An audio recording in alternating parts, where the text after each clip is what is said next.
This summer, I turned 18.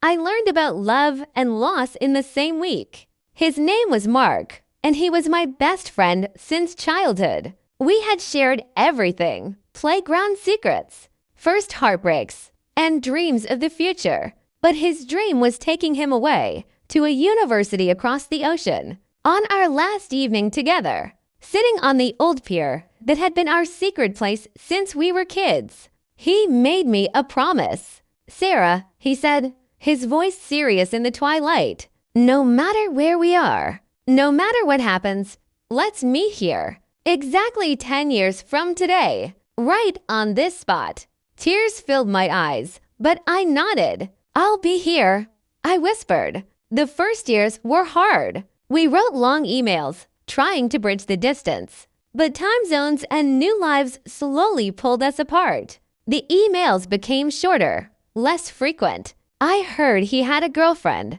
I started dating someone too. Life moved on, but the promise stayed in my heart like a quiet anchor. 10 years is a long time. I built a career, traveled, and had other relationships. But every year, as summer approached, I thought of Mark and our promise.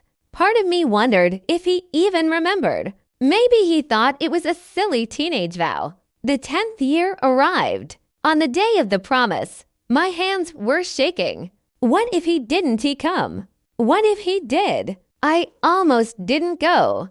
Fear held me back. But as the sun began to set, painting the sky in hues of orange and pink, I found myself walking to the old pier. My heart hammered in my chest. The pier was empty. A sharp pain of disappointment hit me. Of course, he had forgotten. It had been a decade. But then, I saw a figure standing at the very end, looking out at the water. He turned around. It was Mark Older, with lines around his eyes that hadn't been there before. But it was him. He smiled, the same warm smile I remembered from a lifetime ago. "You came," he said, his voice full of wonder. "You too," I replied, my own voice trembling. We didn't need many words. The years melted away. The promise wasn't about picking up where we left off. It was about honoring the love we once had and discovering the people we had become.